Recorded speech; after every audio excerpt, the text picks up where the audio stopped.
Am I visible, ma'am? And audible? Yes, sir, you are audible. Okay, okay. Sir, please turn on your camera. It is already turned on. No, sir, we could not see you. Yes, sir, yes, yes. We can see.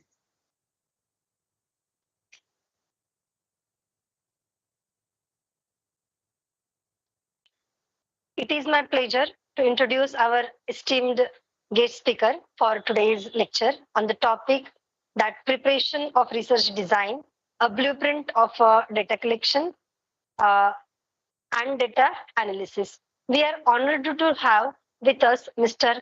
Viplav Baranwal, who is an accomplished academic and a legal professional. Assistant Professor Baranwal sir is currently serving as an Assistant Professor of Law at NMIMS Bangalore, where he brings 4 years of teaching experience to his students. Prior to his academic career, he spent 3 years in the legal industry, focusing on practice and litigation, particularly in criminal and procedural laws. His diverse backgrounds provides him with a unique perspective that combines theoretical knowledge with the practical insights. Mr. Viplav sir, he holds a BA-LLB honors from Hidayatullah National Law University, Raipur, and LLM from Amity University, Lucknow. And he has recently completed his PhD from Himachal Pradesh National Law University, Shimla. We are very excited to learn from you, sir. Please join everyone to welcoming Mr. Viplav Baranwal in this virtual stage. Good evening, everyone, and good evening, Shraddha ma'am. Thank you for such a lovely introduction. I am honored. So, as per my understanding, it is the LLM students who are sitting for today's lecture. Am I right? Yes, sir. Yes, sir. Basically, LLM students we have invited, but with that, there are many students who are from LLB also. That's wonderful. That's wonderful. Thank you all for coming, and good afternoon to you. Shall we start now? Yes, sir. We shall start. Okay, my PPT is Yes, visible sir. to you all, right? Yes. Yes, sir. Okay, principal sir is also here. No, sir. Actually, ma'am is in some work. That's why she could not join. Okay. Then we'll start. Yeah. So, okay. Good afternoon, everybody. So today's topic is about research design. It's the preparation of research design. Before we get into research design, I want to discuss a few things beforehand. And since I want all of you to participate in this seminar, I would want participation from your side also. So who can tell me what is a legal research or what is a research? Since you students are in LLM, you are studying the subject and you would be required to undertake some kind of research for your dissertation, and some of you would be planning to go for even further higher studies and even would want to join academia. So this topic becomes very relevant as well as very important for you to know. So please tell me, what is a research? What do you understand by the term research? So Good afternoon, sir. Good afternoon, sir. Good afternoon. Madam, you can tell. Then I will. No, proceed. You can say, then I'll say later on. No worries. Okay, madam. Sir, legal research means a process of identifying information necessary to support legal decision. Necessary information to support legal decision. Absolutely. Or Someone legal, else was saying? Hello. Yes, please.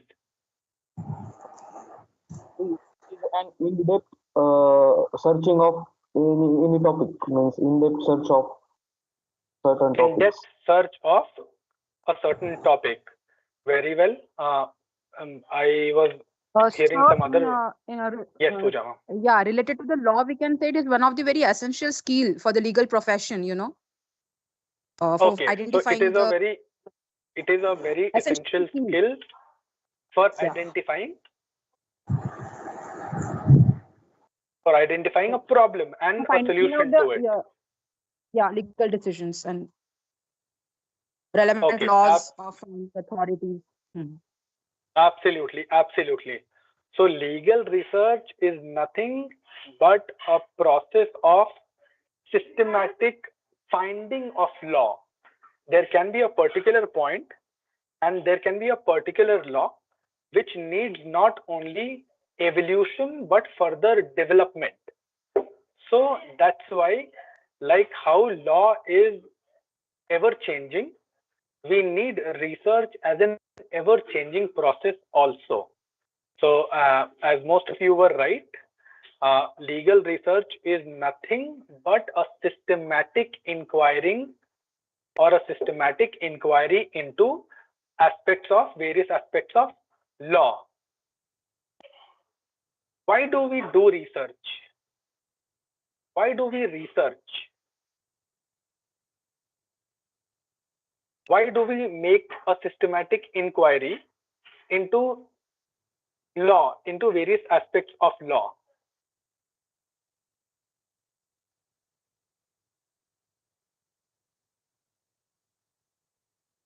So we can say that to improve our legal knowledge. Absolutely, to improve our legal knowledge, to improve our legal awareness. Absolutely. See, legal research is done simply to find out the lacuna in an existing law or to provide a new law. For example, for the longest time, sedition was a law. But with constant research, we understood that sedition as an offense or law on sedition was not providing the desired results. That's why we had to change. Similarly, with adultery. Adultery was an offense for the longest time. Slowly, we realized that with changing times, adultery need not be an offense, and we need to convert adultery in such a way that it remains a socially abhorred or socially rejected phenomena while not being an offense. That's exactly why we do legal research. It's like scientific research. They're constantly searching for something to better the society. Similarly, law also looks for such researches to better itself constantly. Okay. Now the types of legal research, you must have heard there is something called as doctrinal research and empirical research. Non-doctrinal research or empirical research. So doctrinal research, let me tell you, for the longest time was a very research-based, a very document-based, or shall I say case law, statute-based, where you would apply your logic, your reasoning, and you would come up with solution to a problem. Now, the second one would be empirical, where you gather first-hand data and you would try to compile the data and do analysis of that data. Okay, so once you've understood doctrinal and non-doctrinal and empirical research, then comes the problem of a research design. Now, the issue of research design. See, to put it simply, research design is like a plan for a study. You want to study, you want to prepare for some subject, let's say some subject. You do make a research design, you do make a plan as to how you will go about that topic, what information you will gather, what material you will gather, what topics will you cover first, what kind of syllabus is required, what kind of data is required. So think of it as a roadmap of how you will conduct your research. Okay, because a good research design is important, because only then you will be able to organize your study, organize your research, and you can convincingly say that your results are trustworthy. Okay, so that is the topic for today. Have you understood this?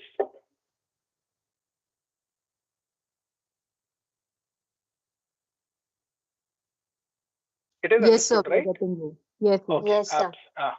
Perfect, perfect.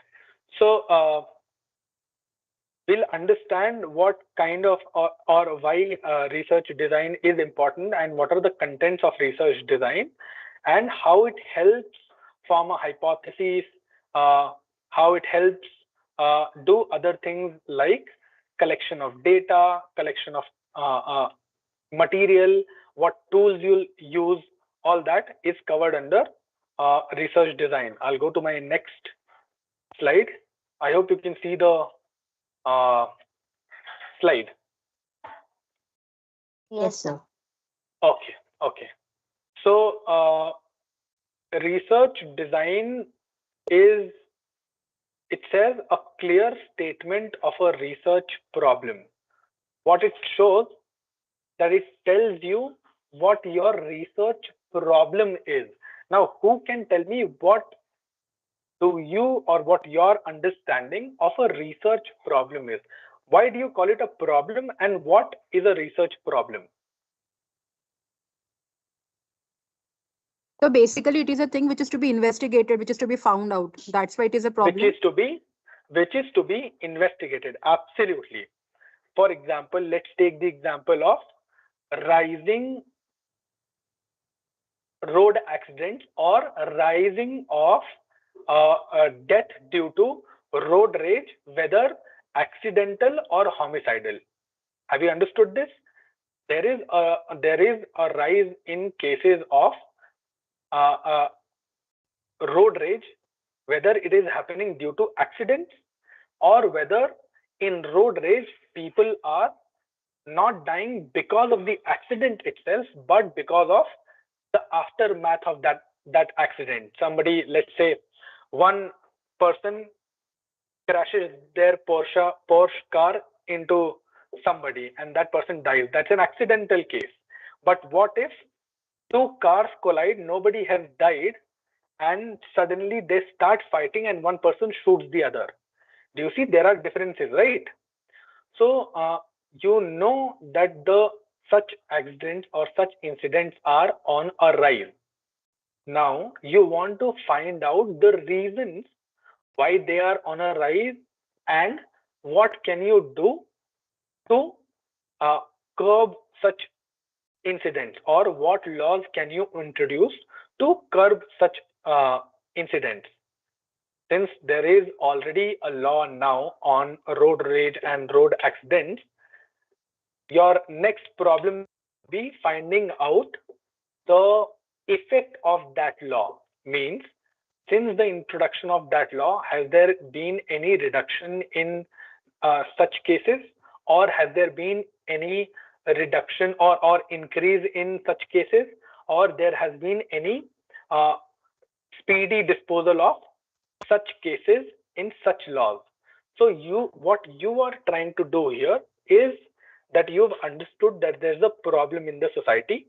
For that, a law was introduced, and now your research problem wants to either study that law, the effects of that law, or you want to see whether that law is effective in curbing such cases or not. This is your research problem. This can always be your research problem. Is this understood? So Yes, sir. research design is nothing but trying to find out the object of that research, what kind of techniques you will use to gather such information on that topic. You will also try to create a roadmap where you would study the population. It's also called the universe. So to understand that, once you've understood what a research problem is and what are the objectives, now the next step is to narrow down a certain population, like let's say you say that I want to study the rising cases of road rage in the city of Latur or in the city of Pune. So what could be your universe? Since you are creating a research design is a systematic creation of everything that you require to conduct your research. So in that process, you will first see which area do you want to study, or which area do you want to pick. Let's say it's an empirical research. By the way, research design becomes even more important in your empirical research. And since you are in LLM and hopefully you will go for further studies, nowadays all the institutes require you to conduct some form of empirical research also. So to understand that, like what population do you want to study or what method do you want to apply? Okay, tell me one thing. What do you think a methodology is? Or when you look at a thesis or a research work done, how do you find out what methodology that person has used? Tell me. And what kinds of methodologies are there?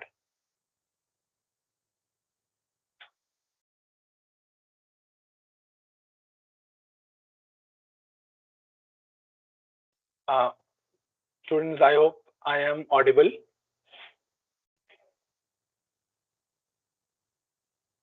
Yes, sir. So Yes. by Please tell me. asking relevant questions, we can find out what kind of method is, like, I'm not getting your question exactly. What did you? Okay, so when you want to conduct a research, what all kind of methodology or methods do you use to conduct your research? Like you have seen that a lot of research are based on only documents or second-hand reading of a document already published. I just gave you an example. So what kinds of methodologies are there through which or by using those methodologies you try to conduct your research? Very basic is data collection, sir. Absolutely, absolutely. Very nice. Data collection is one such methodology. Good. You say, Yes. okay, it's a tool, but for now we'll take that question. We'll take that answer. Anyone else? Sir, different precedents, websites. Different precedents, websites, etc., etc. What Google. else? Google Scholar. Google Scholar. Yes, absolutely. Why not? Google Scholar. Anyone else? Please, all of you, participate. Otherwise, any lecture becomes very boring. Sir, quantitative research, qualitative research, Absolutely. then Quantitative analytical, research, descriptive. analytical, Analysis of descriptive, the data, sir. analysis of the clinical one. data. Yes. Okay. So, taking all the answers, may I safely say that a methodology is nothing but a method or a tool which is used to formulate your research thesis, which can be categorized as either doctrinal or non-doctrinal, either descriptive or statistical, or either analytical or critical. So there can be various methodologies. Analytical is when you take a data presented before you. For example, all the rising cases in Pune, all the rising cases of accidents in Pune, and you analyze that data already given to find out what areas have more accidents or more such cases. Similarly, you may not undertake any primary research or a case study based research or a data collection based research. You may just analyze the policy which is providing measures for such cases or for such incidents. So methodology is nothing but a method adopted by the researcher to formulate his research. Okay. After methodology, once you've finalized what methodology you will use, you will then come to the universe. As you can see in my slide, the fourth point talks about the population to be studied. So we'll take the we'll take that example only, the Pune accident example. For example, your universe could be the entire city of Pune, or it could be a particular locality in Pune, or it could also be only those cases where road rage cases have happened and death has occurred due to homicide, not accident. So you immediately start narrowing down your universe. So universe is nothing but the population that you want to study or you want to undertake. Have you understood this? Yes, sir. Yes, sir. So can you give me some examples of universe in some research that you are doing or some research that you have seen being undertaken?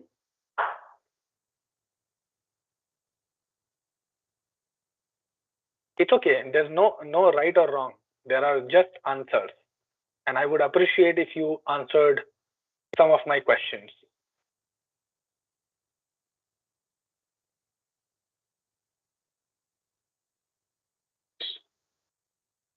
Sir, as students are not doing any research in this semester, they will do Okay. dissertation in next semester and our projects also in next semester. So they could not answer. Okay. So let's take that example only. For example, somebody wants to study the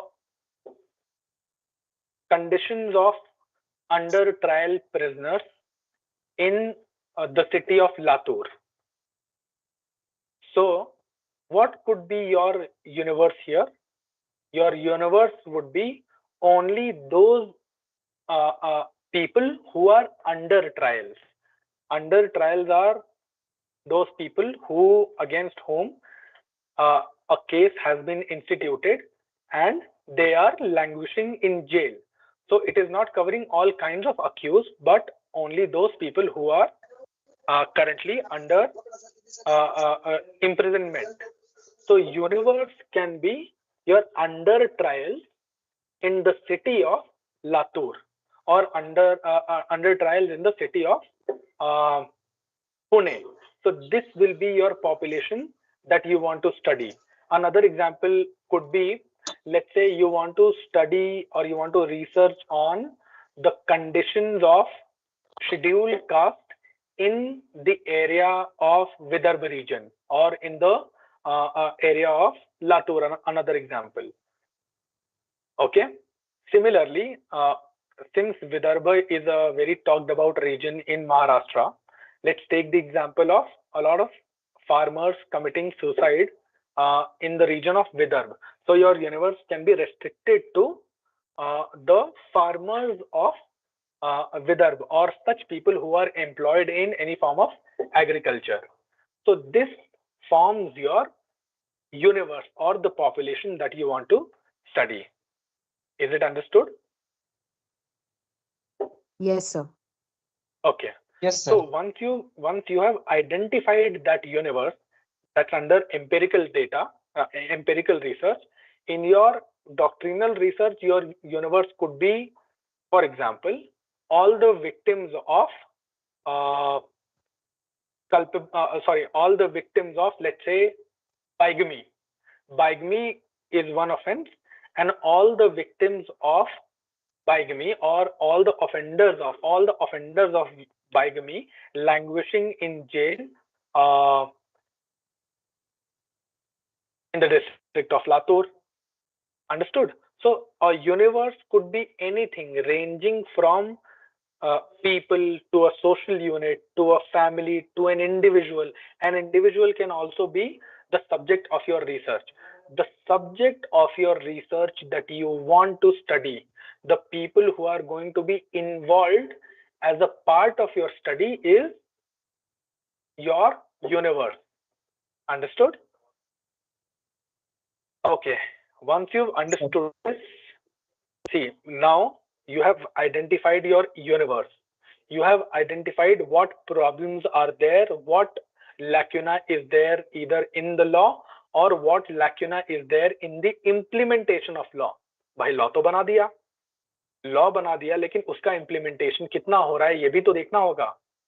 fast track courts आपने बना दिए, but fast track court से क्या speedy disposal हो रहा है? Fast track courts कितने effective है, उनकी भी स्टडी हो सकती है. They can also be studied. That can also be your universe. Once you've identified your research problem, your objective of the research, your research questions and your universe, then you can start using your tools to find out the answers. Now, tools are those techniques that you are going to use for your research. Let's talk about a doctrinal research first. You want to conduct a doctrinal research. What can be the techniques or the methods or the tools that you generally use for doctrinal research or a secondary database research in your legal research? Please tell me. So for doctrinal research, we need to analyze the constitutional provisions. Absolutely. Your Judicial first decision. could be absolutely judicial decisions. Why not? Judicial decisions, your enacted law, your constitution. What other doctrinal research tools or techniques can there be? Sir, please can you explain more about doctrinal and empirical research? Means we can understand more. You want me to explain the difference more? Yes, sir. Okay. See, a doctrinal research is a secondary type of research where data is already available to you. You are not going for any first-hand fresh data. For example, case laws which are already published. For example, statutes or laws that are already passed by the legislature. Your constitution can be your secondary data. Your NCRB reports or your any report published by any government organization or any independent research body. So all the first-hand available data which has been reproduced by you becomes your secondary data. If you do your research or if you base your research only by studying those already gathered data or only those available data before you, it becomes a doctrinal research. Whereas in empirical research, there is no data available to you. It is you who is going to go collect the data, and it is only you who's going to study that data. For example, you've heard of questionnaires, interviews, case studies independently.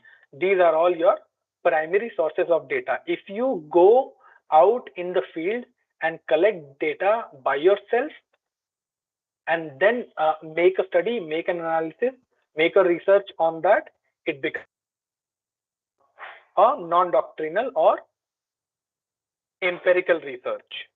Is it understood? Yes, sir. Yes, sir. Okay. So now methods to be used in processing and analyzing data. Okay, yeah, we were studying doctrinal research ke examples, or the ingredients or the tools and techniques used in doctrinal research. So yes, absolutely. If you take up a case, or let's say the simplest example would be in doctrinal research, whether law of sedition or offense of sedition is constitutional or not. If this is your research problem, if you want to explore the constitutionality of the offense of sedition, or if you want to explore the constitutionality of homosexuality, earlier homosexuality was an offense, or you want to study the constitutionality of adultery as an offense, you will look into other jurisdictions, you will look into other countries to find out whether this is ultra vires of the constitution or not. Is it taking away your personal liberty given under Article 21 or not? Is it affecting your right of choice under Article 21 or not? If you do such kind of research, or if you do such kind of data or such kind of study, it is called a doctrinal research. But if you go out in the field, if you take up a work where you yourself have to collect data firsthand, it becomes empirical research. For example, you want to see the effects of implementing laws against road rage cases. You'll find out where you want to study, let's say the city of Pune, and you'll find out all the people who are being affected by such road rage. There, you are not studying any already available data. Instead, you are going out in the field and collecting that data firsthand and analyzing that data into your research. So that becomes your primary collection of data, and that becomes your empirical study. By the way, empirical study, again, I'll reiterate, empirical study is now becoming a very important part of your PhD thesis.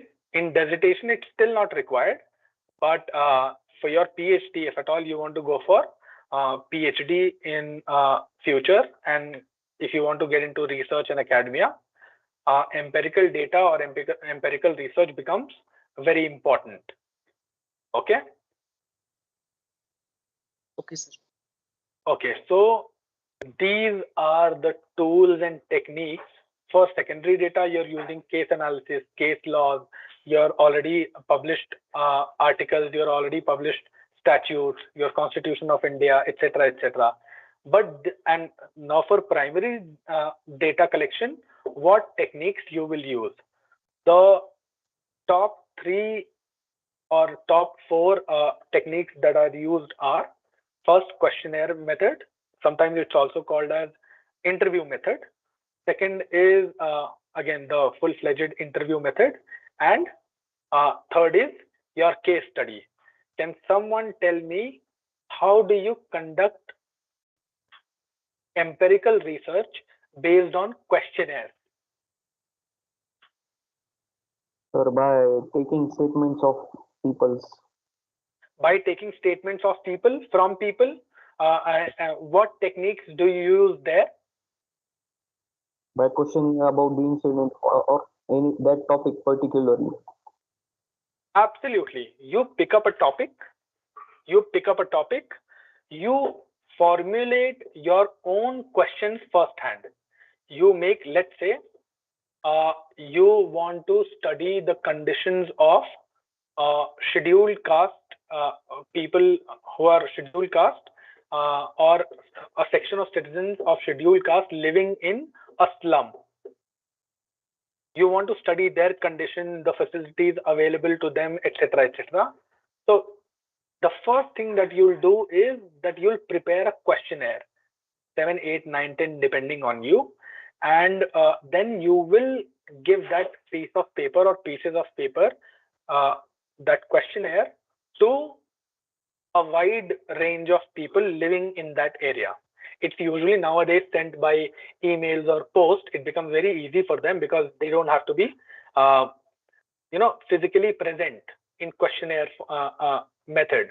So you will ask them to answer the question, and you will ask them to return the questionnaire once it is done. Now, such form of research is done when you are trying to survey a certain set of people. Let's say that set of people is very large in number.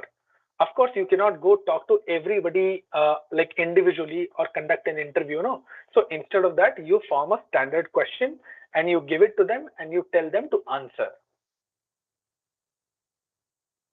Now, you've done that. Let's say you've done that. What advantages do you think are there when you conduct such kind of research where you just give them a questionnaire and you ask them to reply? Do you think there can be certain advantages? Of course, there are certain advantages. Can you list some of the advantages? We get individuals. Individuals means what approach towards that topic means what is basically. Okay. So you're saying that people who are not easily approachable can also be easily approached, or can also it can be reached out to them. Absolutely, that's one advantage of that. What do you think other advantages can be?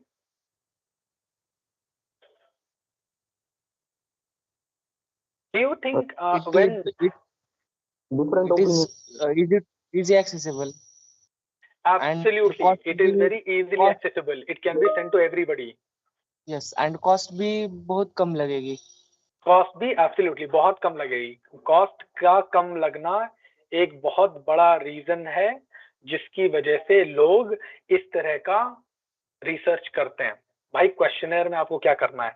Google form बना दिया, Google form बना के सबको भेज दिया. कुछ नहीं हुआ तो ईमेल कर दिया बहुत सारे लोगों को वही क्वेश्चनर और उनको बोल दिया कि प्लीज रिप्लाई बैक. तो काफी कॉस्ट इफेक्टिव हो जाता है. Absolutely. Do you think bias of the interviewer, अगर इंटरव्यू पर्सनली इंटरव्यू करता तो उसका बायस हो जाता, लेकिन अगर इंटरव्यूअर प्रेजेंट ही ना रहे तो do you think it can bring out more raw emotions from people? Like if you don't have the fear of getting known, if you know nobody is going to judge you, of course you are going to answer honestly. That can also be another reason. One other reason can be, भाई questionnaire आपने 100 लोग को भेज दिया, 100 लोग को 10 दिन का टाइम दे दिया. अब एक क्वेश्चनर को कंप्लीट करने में आपके पास 10 दिन का टाइम है जिसमें 10-12 क्वेश्चंस हैं. It becomes very easy for the respondent, somebody who is responding to that questionnaire, very easy and very convenient to answer the questions whenever they want. जब भी खाली बैठा उसका आंसर कर दिया. These are the advantages. What do you think can be the disadvantages of such a research?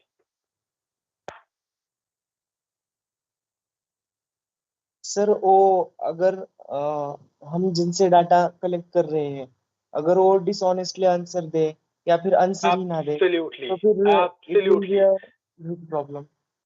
Absolutely. आपने बोला कि अगर वो आंसर ही ना दे या गलत answer they, this is one of the most rampant, one of the most wide disadvantages of this type of research. लोग reply नहीं करते. It has a very low rate of return. और जब रिप्लाई करते हैं तो कई बार झूठ बोल देते हैं.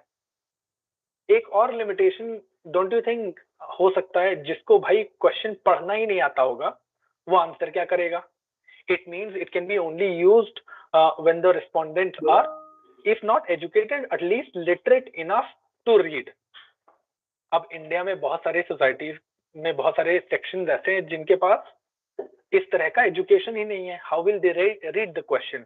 if they are not able to read the question, तो ये questionnaire method, for example, conditions of slum dwellers or pavement dwellers in a particular slum area. अब उसमें तो बहुत सारे लोग पढ़े लिखे नहीं होंगे, पता चला क्वेश्चनर उनके लिए काम ही नहीं आया, तो it becomes useless. ऐसा हो सकता है कि नहीं हो सकता है? Yes, sir. Sir, I think Absolutely. this type of particularly conducted. This type of research is particularly conducted by the government agencies for data collection. सिर्फ गवर्नमेंट एजेंसीज नहीं, जब आप रिसर्च आगे करेंगे और आगे पीएचडी करने का सोचेंगे तो आपको पता चलेगा कि इस तरह का रिसर्च डॉक्ट्रिनल रिसर्च में भी बहुत काम आता है, और इस तरह का रिसर्च एम्पेरिकल रिसर्च में भी बहुत काम आता है, और इस तरह का रिसर्च हर कोई करता है. क्वेश्चनेयर हर कोई, आप अपनी पीएचडी भी जब करेंगे तो questionnaire becomes one of the most effective tools to gather your data. Okay okay, next is interview method. अब क्वेश्चनेयर में तो आपने क्वेश्चंस बनाए, बहुत सारे लोगों को भेज दिए, you sent it to a lot of people. Interview method में you narrow yourself down, you restrict yourself. Instead of conducting a very large section based research, you narrow it down to a few people only, but research ka depth increases significantly here. You know why? First of all, you are face to face interview process में और interview method में, तो उनसे आप absolutely personal questions पूछ सकते हैं, है ना? You can always ask questions face to face, and you can always ask personal questions. और advantages क्या हो सकते हैं इंटरव्यू मेथड्स के?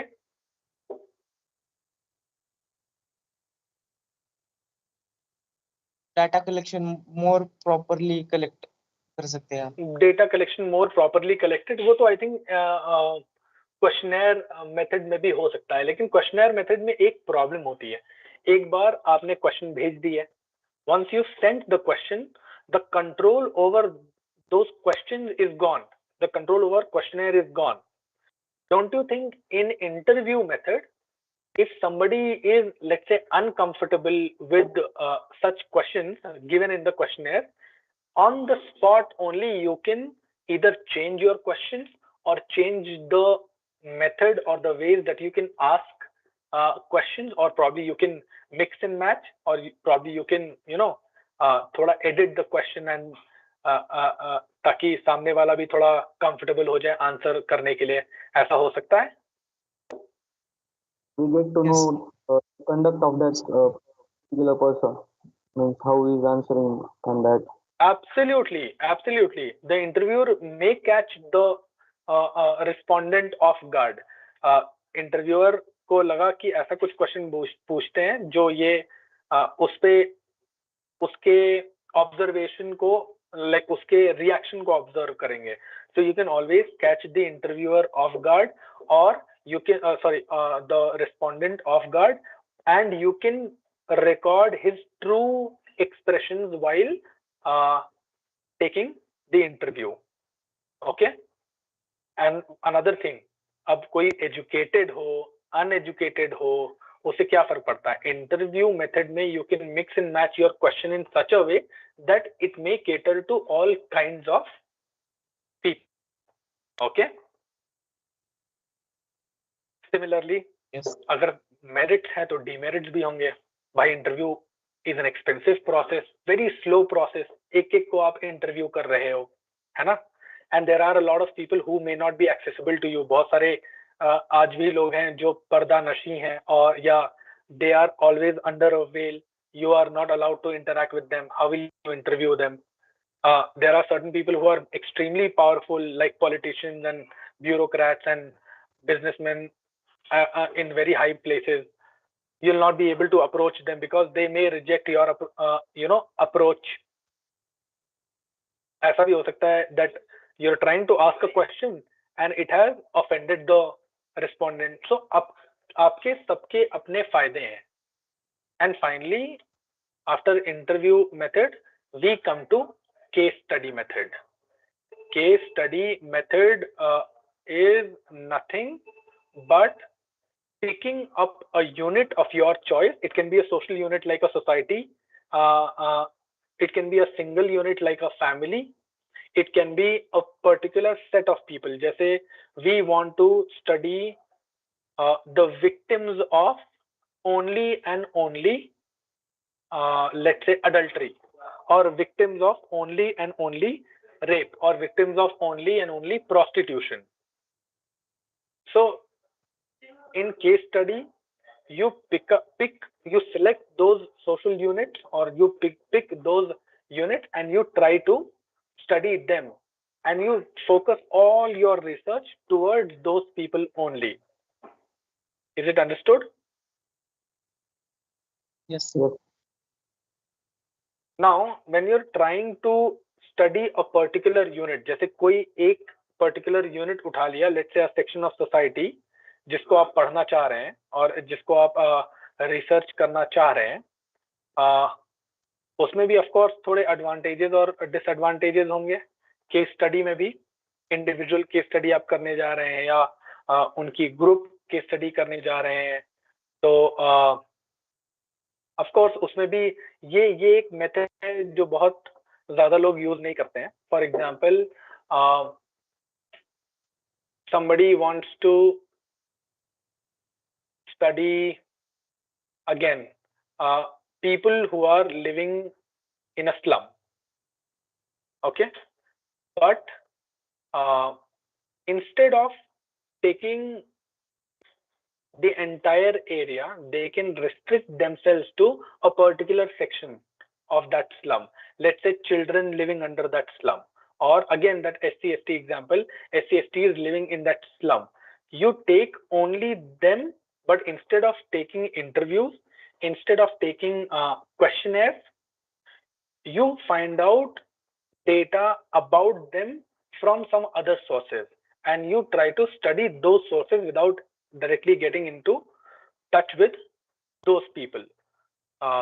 For example, again, victims of adultery. Instead of meeting those victims, you may approach the court where all the cases are filed or pending or disposed of.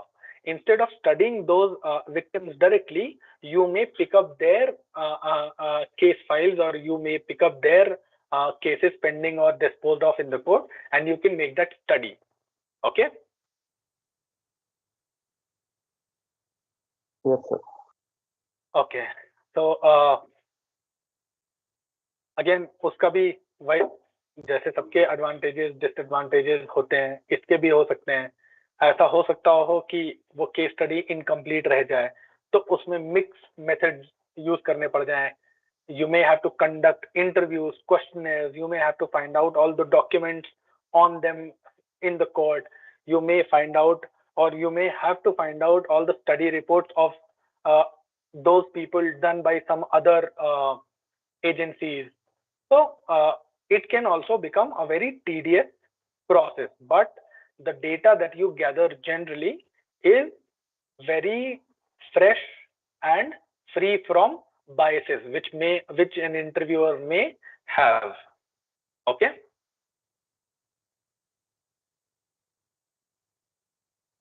Yes, sir. Okay. Okay. My once you've understood all this, see.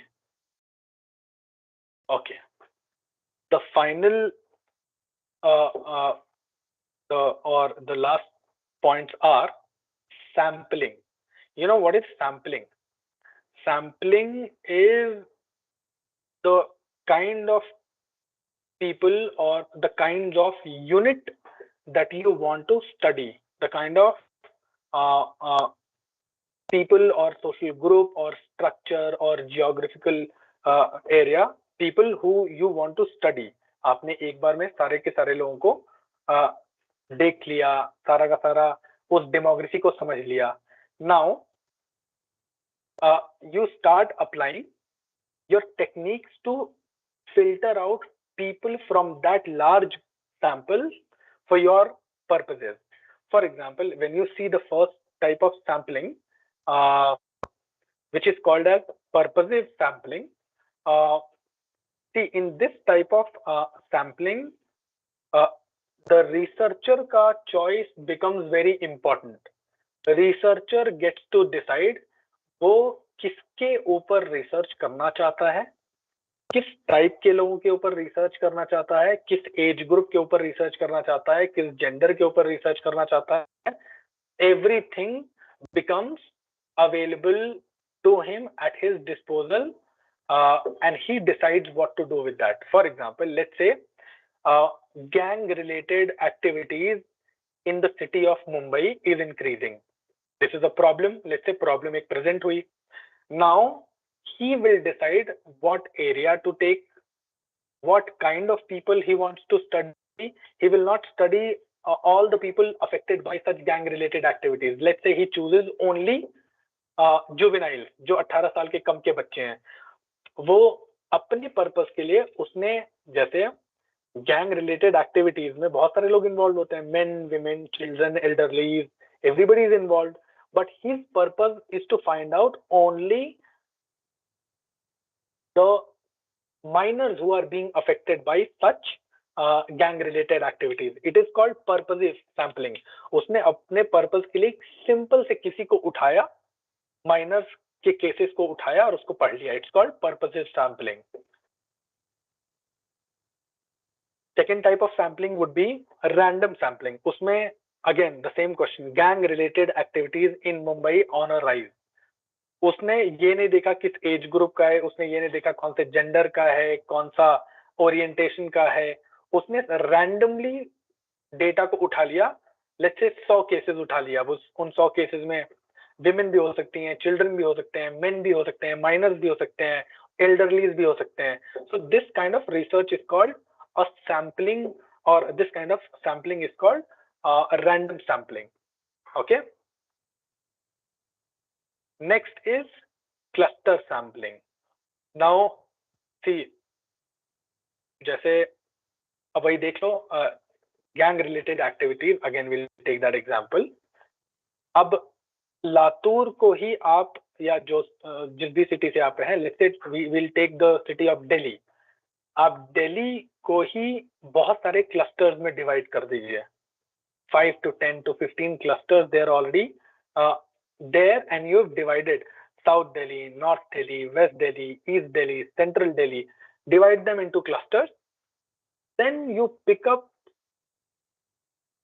कुछ south Delhi से 50 उठा लिए, north Delhi से 50 उठा लिए. Similarly random sample sizes आपने उठा लिए और आपने उनको पढ़ने का सोचा. ऐसे ही कोटा सैम्पलिंग भी होती है. कोटा सैम्पलिंग में आप कुछ नहीं करते, बट आप किसी जो यूनिवर्स आपने लिया है उसको डिफरेंट स्ट्रैटास में बांट देते हैं. जैसे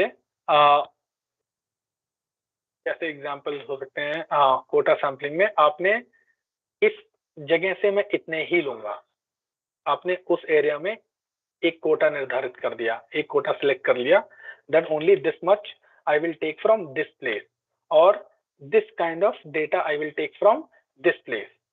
So these are all sampling methods you will once you learn, or once you study research method and methodology in detail as a subject, separate subject, there you will understand all the importance of all kinds of sampling techniques also.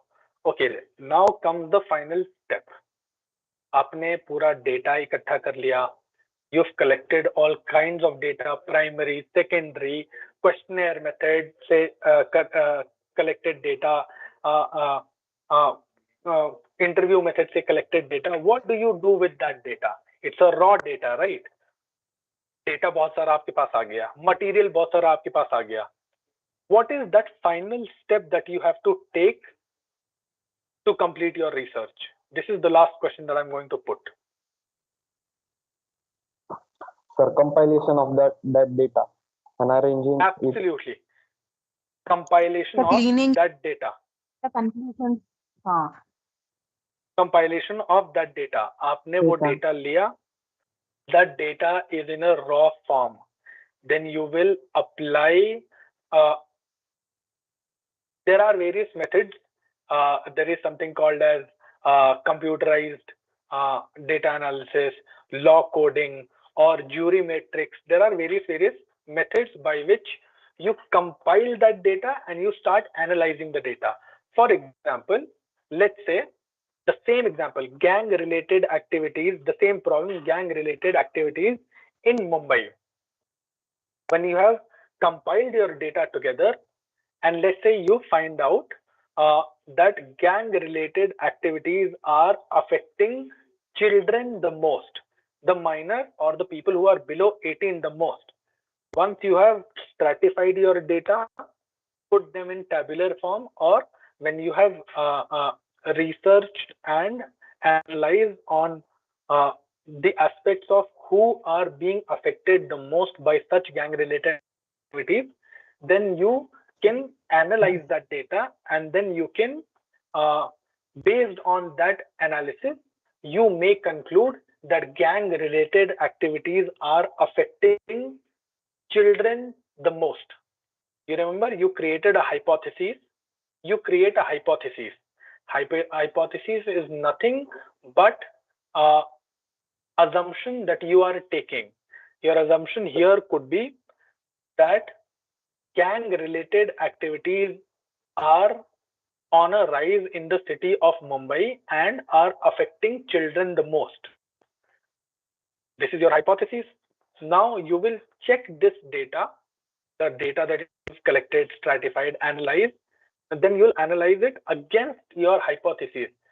And then you will answer that yes, the gang related activities which are on a rise are affecting children the most.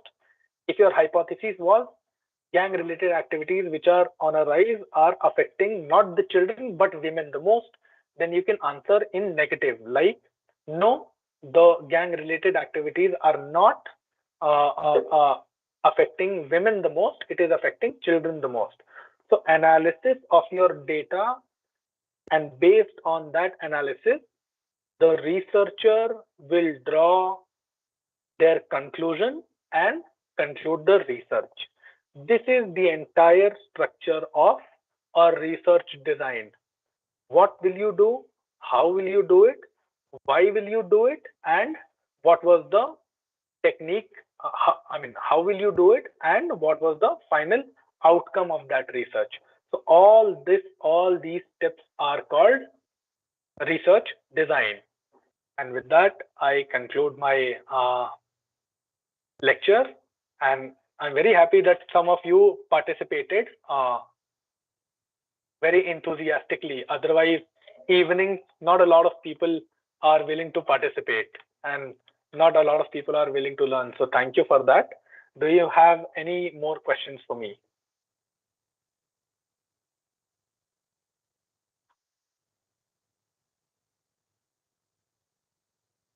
Students, please feel free to ask the question.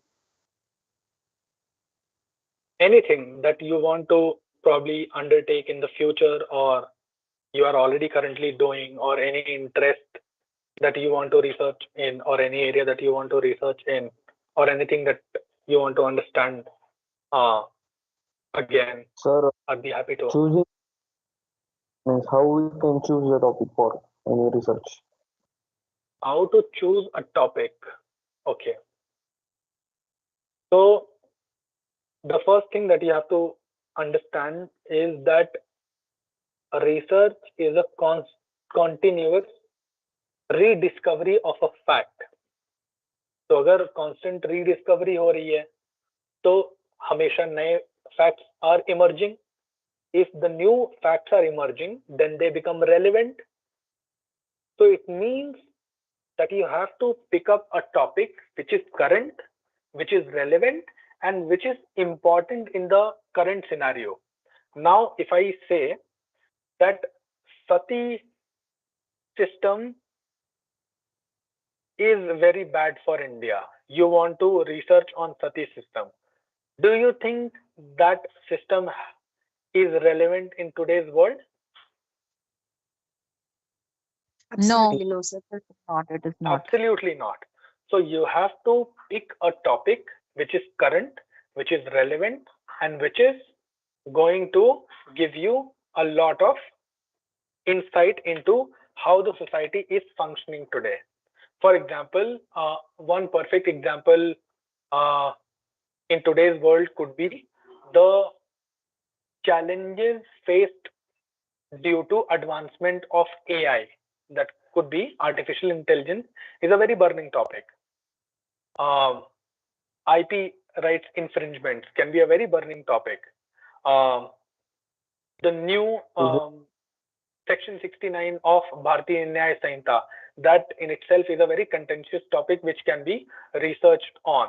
There's a lot of data available on it for you to conduct your research thoroughly. So that is very important. Its relevance in today's time is a very important piece that you have to keep in mind. All right? Yes, sir. Thank you.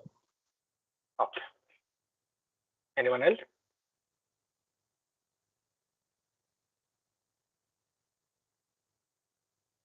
So I don't have a question, but I would speak a word of appreciation for you. It was actually a very enlightening session, very simplified way you have taught us things which could be very helpful for us to write the answers in a university, because these questions are sure to be asked, types of research methods and this. So really heartfelt thank you from the entire Dayanand Law College. I'm an LLM student, semester first. Really thank you so much, sir. Thank you. Thank you. I'm very happy to help. And it's always nice if people are taking interest and people are willing to learn. That also helps, make a lecture either interesting or boring. So thank you so much for that. Thank you, sir. Thank you, sir. Thank you, students, for your answers, your interaction with the sir. So I, Assistant Professor Shraddha Chaudhary, on behalf of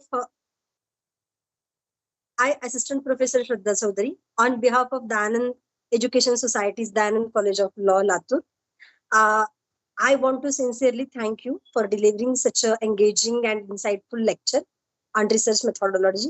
Your clear explanations on the research processes, from formulating research questions to data collection, its analysis, were incredibly helpful, sir. The practical examples and detailed insights you given, those are also very helpful to broaden our understanding in this crucial area. Now, I would like to say thank you from all of us. We are deeply appreciate your time and effort in sharing your knowledge and making the lecture successful. Thank you once again for your valuable contribution. Thank you, Shraddha ma'am, and thank you everybody who participated, and thank you all to whosoever took part in this seminar. Thank you so much. It was a pleasure. If students will demand in future, then we will call you again, sir. Absolutely. It will be my pleasure to interact with such curious minds again and again. That will be very nice. Definitely, sir. When we will have the research, this dissertation, we will ask ma'am to arrange the seminar once again. Absolutely. Absolutely. Anything related to criminal laws, procedural laws, constitutional laws, I'm absolutely happy to help. Yes, sir. Thank you. Thank you. Thank you. Thank you, Shraddha ma'am. Thank you, everybody. Have a good evening and have a great weekend. Happy Dussehra. Happy Dussehra to you, sir. Thank you. Thank you. I'll take your leave now. Yes.